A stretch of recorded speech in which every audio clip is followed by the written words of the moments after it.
final Premier League games of 2024 would not be void of entertainment, lots of shocks, lots of surprises, and a lot of good action. Guys, we're going to look through all of it. Let's get started. We're going to focus on today's games, namely Man United versus Newcastle and Chelsea versus Ipswich. We're also going to take a look at Liverpool's game yesterday and also Man City's win against Leicester as well. Firstly, let's kick off with the Man United game, losing 2-0 to Newcastle. The game was pretty much wrapped up in the first 20 minutes. Let's take a look at the lineups very briefly. Man United running out in the system that Amorim has put in place from day one. Three at the back, Martinez, Maguire and De Ligt. We'll run through all of the performances and how I felt they played after. We did have Casemiro and Eriksen in the midfield, Ahmad and Xerxes behind Højlund. For Newcastle, running out a midfield three of Tonali, Joe Linton, Gomares, Isaac, Gordon and Murphy up top. And then they had Burn and Shah at centre-back with Hall and Trippier in defence. Again, from a Newcastle team standpoint, very structured. They kind of know how they operate their own individual units. Midfield three, if I'm being honest with you, in this game absolutely destroyed and demolished Man United's midfield. Casemiro and Eriksen is an interesting partnership, and even though they played okay as individuals during the game, the structure within the team was one that did not work, and one that kind of guaranteed that they would lose in the fashion that they did. It could have been worse as well. Isaac in the first 5 minutes got his goal very easily. No real resistance from a Man United perspective. The second goal was one that I would be very embarrassed by. Brilliant ball by Anthony Gordon. He's been on fire for Newcastle as well. And Martinez essentially gets bullied while Joe Linton puts the ball in the back of the net. First half, if I'm being honest with you, and we'll take a look at the stats, it was complete domination from a Newcastle standpoint. In the second half, Man United did get better. However, one shot on target at home isn't good enough, to be honest with you. Newcastle had the better chances in front of goal and took the better chances in front of goal. Joe Linton's goal was the nail in the coffin for Man United, but even at 1-0, I feel like they would have struggled to come back. Isak again showed his quality and showed what Man United are probably lacking. Definitive striker, but Man United are lacking a lot of things, if I'm being honest with you.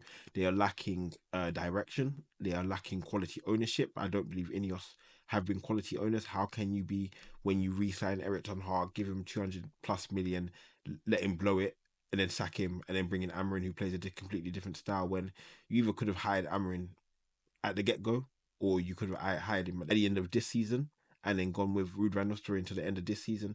There was a multitude of ways you could have gone about it, but putting Amorim in a position that he's in now with a struggling Man United team, which is getting worse, isn't how you put someone in a position to succeed. They haven't done that with him. I'm sure Ruud van Nistelrooy would have been more than happy, and the players looked happy with him being in charge. Run with that, see how it goes, and then bring in Amorim. But that's not the way they went about it. They brought in Amorim. Now he's in a difficult position. Now we're looking at January. What can Man United do? They are languishing lower in the table than they have in a very long time, and it's not looking good. They're closer to, if I'm not mistaken, guys, let me just show you quickly. Yes, they're closer to the relegation zone than they are to the top four.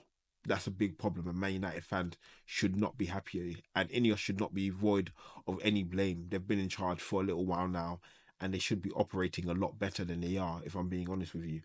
From a Newcastle standpoint, again, brilliant performance from them. This should not be overshadowed.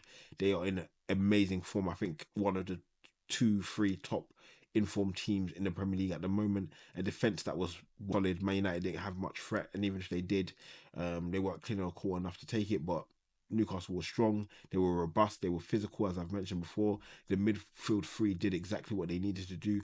Brilliant performance by Bruno. To me, he was one of the best players in the whole game, if I'm being honest with you. Murphy doesn't always get the respect that he deserves, but works incredibly hard and does exactly what you need from a winger. Threatens the fullback and puts him under pressure constantly. Gordon as well, we've mentioned, but the man of the hour is, of course, Alexander Isak. What a player, what a performance from him, what a goal. It should have been two. He did have one goal disallowed, and it was a brilliant finish. He has played 17 games this season, 12 goals, 4 assists. I mean, it's nearly a goal contribution every game. What can you say? The man is in absolutely amazing form, and it looks like it may continue. I know there's a lot of suitors for his services. However, if you're looking to sign him, you're looking at probably an 80 to £100 million striker that you may be looking to pay for. And so that's the question for any team that does want him, as well as, are Newcastle going to sell? It looks like absolutely no.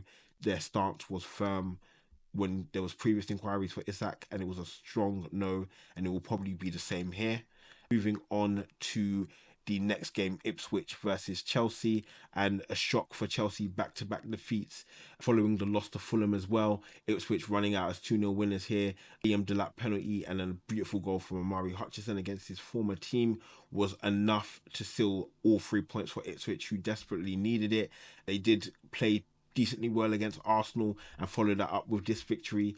From a Chelsea perspective, again, rotating when you probably didn't need to rotate. Yes, it works against Southampton, Maresca. Yes, you have enough players to put out different starting lineups, but please, like, you're in a position to get top four.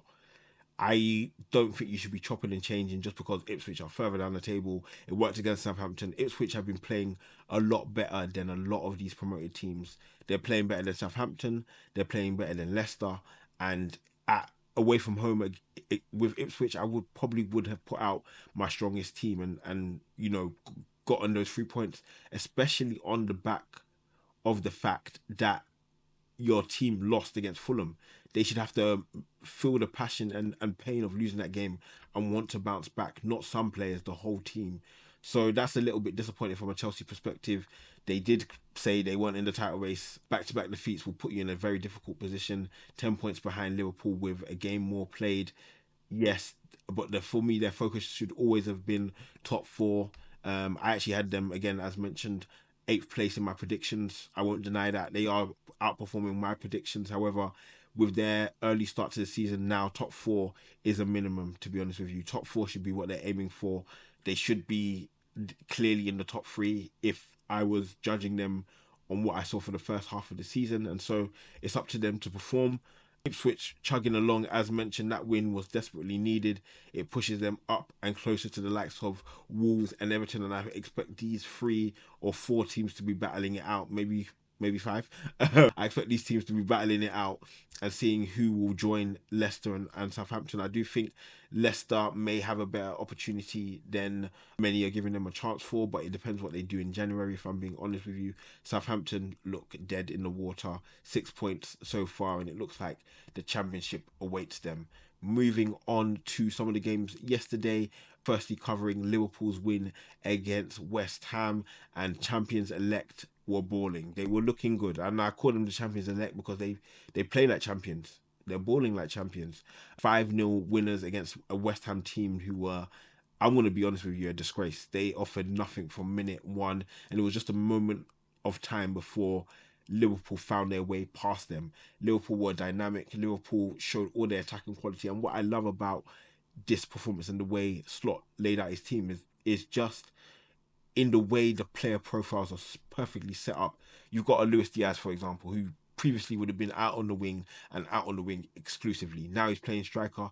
I've spoken about Luis Diaz. He can be a maverick. He's dynamic. He can be annoying, but allow him to express himself up front and he will give you some killer runs.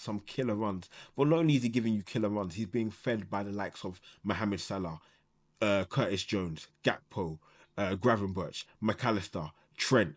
All of them are feeding the likes of Salah and Diaz, who like to run in behind. But you look at the 3 behind Diaz. Gakpo, yes, he plays on the wing. He's played striker before, a little bit of force line, but what he really is, and I've spoken about this term I used before, he's an in-between player. He loves to receive the ball in between lines. He loves to play those little intricate passes and connect with players. And who does he work brilliantly next to? The likes of Curtis Jones, for example. Soboslai, for example, in-between players. There are 2 8s or 10s who love to play in between the channels. Very, very, very dynamic players who love the intricate play, and that works perfectly for a player like Gakpo, perfectly for a player like Jones, and perfectly for a player like Salah, because he's a little bit of everything.